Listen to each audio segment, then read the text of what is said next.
Good morning, everyone. My name is Rahul. I welcome you all in your teaching warrior family. 7 AM पर देते हैं हम आपको Hindi grammar का प्रैक्टिस सेट, जिसमें कि हम आपको expected question plus previous year question कराते हैं। ठीक है, करते जाओ। 15 दिन ही देख लेना, केवल 15 दिन देख लेना, अपने आप अंतर आपको दिखने लग जाएगा अपने आप में कितनी हिंदी इंप्रूव हो गई है। पहला क्वेश्चन है आपका, संविधान के किस अनुच्छेद के अनुसार संघ की राजभाषा और लिपि देवनागरी है। पहले तो याद रख लेना, राजभाषा हमारी कोई राष्ट्रभाषा नहीं है, राजभाषा है। और ये किस अनुच्छेद में? 343। भाषा संबंधी अनुच्छेद कितने? 343 से लेकर 351। 351 में लिखा है कि हम हिंदी का विस्तार करेंगे, देवनागरी वगैरह का, ये इस तरीके से लिखा है। हमारी ऑफिशियल लैंग्वेज कितनी है? 22 है। ठीक है, इस चीज़ को भी याद रख लेना। भारोपीय परिवार की भाषा है अपनी, भारोपीय हिंदी, अपनी जो हिंदी है ना, भारोपीय परिवार की भाषा है और श्लिष्ट योगात्मक है। नेक्स्ट क्वेश्चन, इसमें से भैया घोष वर्ण बताना है। अब देखो एक चीज बताऊं, क ख ग घ ड़। अब इसमें से ये दो है, ये तो अघोष है। क्या है? अघोष। बाकी जो तीन है ये हो गए घोष। इसी तरीके से हर एक वर्ण में होता है। तो प क च ट त प, तो ये तो क्या हो गया? अघोष। ट थ ये हो गया अघोष। प फ ये हो गया अघोष। त थ द ये किस पे आता है? तीसरे नंबर पे आता है। किस नंबर पे? तीसरे नंबर। तो तीसरा, चौथा, पांचवा क्या होता है? घोष। या कभी कभी क्या लिख के दे देता है आपको? सघोष। तो आंसर क्या हो जाएगा इसमें? सी हो जाएगा। क्या हो जाएगा? सी राइट हो जाएगा।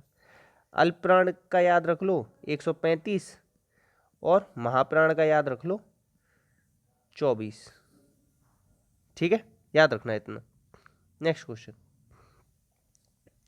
जिन शब्दों के अंत में अ आता है, देखो अ आए तो हो जाता है अकारांत, बड़ा आए तो आकारांत, ई आए तो एकारांत, बड़ी आए तो ई कारांत। इन चीज चार चीज होती हैं। अयोगवाह होते हैं आपके कितने? दो, छोटी अंग और बड़ी अंग।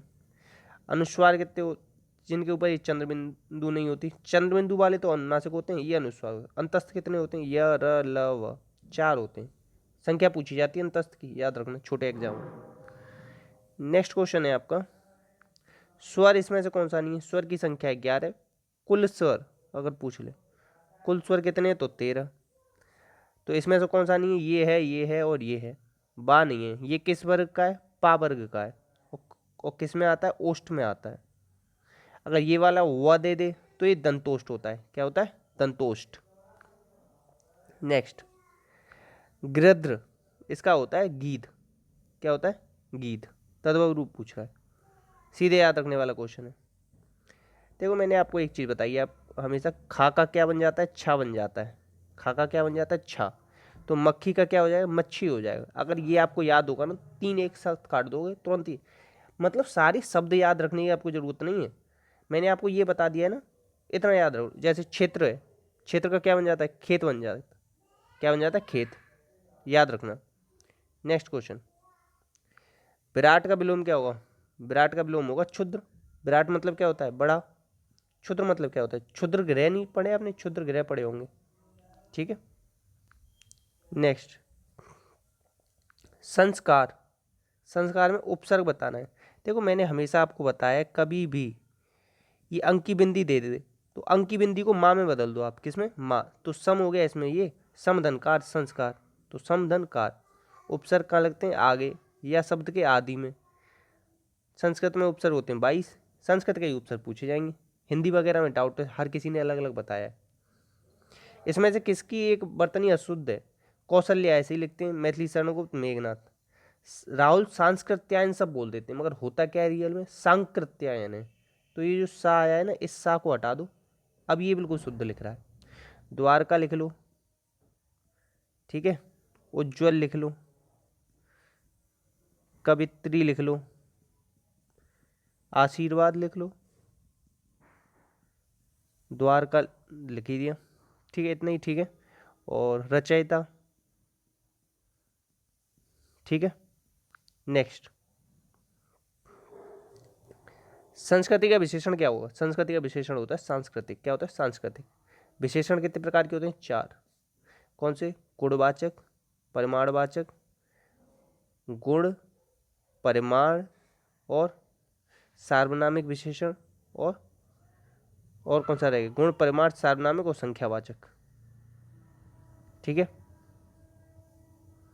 नेक्स्ट, इसमें से किस वाक्य में सामान्य भूतकाल का प्रयोग हुआ, ये अर्थ के आधार, ये सीधे ऐसे ही देखो, उसने किताब पढ़ी, ये क्या हो गया, सामान्य भूतकाल हो गया। उसने किताब पढ़ी थी, ये पूर्ण भूतकाल हो गया। उसने किताब पढ़ी होगी, ये संदिग्ध भूतकाल हो गया। क्या हो गया, संदिग्ध भूतकाल। भूतकाल कितने प्रकार का होता है, 6। ठीक है, नेक्स्ट, इसमें से ईकारांत पुल्लिंग बताना है। पहले तो पुल्लिंग ही छांट लो। नदी बह रही है, ये तो स्त्रीलिंग हो गया। बकरी कट गई, ये भी पुल्लिंग हो गया। रोटी अच्छी है, ये भी पुल्लिंग, ये भी स्त्रीलिंग हो गई, सॉरी, ये तीनों स्त्रीलिंग हो गए, तो बच क्या गया, ये पुल्लिंग बच गया। और इसमें ईकारांत मतलब बड़ी ई की मात्रा तो इन तीनों में ही थी, तो आपको इसमें पुल्लिंग स्त्रीलिंग से छांटना था। आंसर क्या हो जाएगा ये। नेक्स्ट, रौद्र रस का स्थायी भाव बताना है। रौद्र का क्या होता है, क्रोध। शिव जी को जब क्रोध आता है तो क्या कहते हैं, रौद्र रूप दिख गया। स्थायी भाव 9 अपने रस हैं, तो 9 ही स्थायी भाव होते हैं। भरत मुनि जी ने 8 माने। ठीक है, इस चीज़ को याद रखेंगे। ठीक है, विस्मय किसका होता है, ये आप लोग बताओगे। ये क्वेश्चन आपके लिए, भय किसका होता है, शोक किसका होता है। ठीक है, इन सबको आप बताओगे। हिंदी गद्य का जन्मदाता किसको माना गया है, याद करने की ट्रिक याद रख लो, कभी नहीं बोलोगे, मैं तो कभी नहीं बोलता, अपनी बता रहा हूँ। देखो, दुनिया ना गधा मानती, गद्य को क्या मान लो, गधा। गधा किसे मानती है, जो ज़्यादा हरिश्चंद्र, कहते हैं ना, ज़्यादा हरिश्चंद्र मत बने, ज़्यादा सच बोलने वाले को ना दुनिया बेवकूफ़ समझती है। तो आंसर क्या हो जाएगा, सी। ठीक है, याद रखना। महावीर प्रसाद द्विवेदी जी की रचनाएं किसको याद हैं, जिसको रचनाएं याद हों वो प्लीज़ लिख के बताना, महावीर प्रसाद द्विवेदी, और हरिश्चंद्र जी की भी लिख के बताना। ठीक है, नेक्स्ट, पंच परमेश्वर कहानी के लेखक कौन है, तो ये तो प्रेमचंद है। प्रेमचंद कोई पंच परमेश्वर नहीं है। ठीक है, गोदान, गबन, कफन, ठीक है, और इनकी मंगलसूत्र। ठीक है, सुमित्रानंद क्या है, नंदन पंत की उत्तरा चिदम्बरा, युगपथ युगांत, बीणा गुंजन। ठीक है, और ये कौन है अपने रामधारी सिंह दिनकर, राष्ट्र कवि हैं। तो कौन है, राष्ट्र कवि, बहुत बार पूछा जाता है। मैथिली शरण गुप्त की साकेत याद रख लो। नेक्स्ट, इतने ही क्वेश्चन थे, 16 क्वेश्चन कराए हैं, और जो आपसे क्वेश्चन पूछे हैं उनका जवाब आप कमेंट बॉक्स में देना। प्लीज़ लाइक कर देना वीडियो को, शेयर कर देना। कोई अगर नया आया हो तो वो सब्सक्राइब कर लेना चैनल को। इसी के साथ अपना और अपनों का ध्यान रखना। जय हिंद, जय भारत।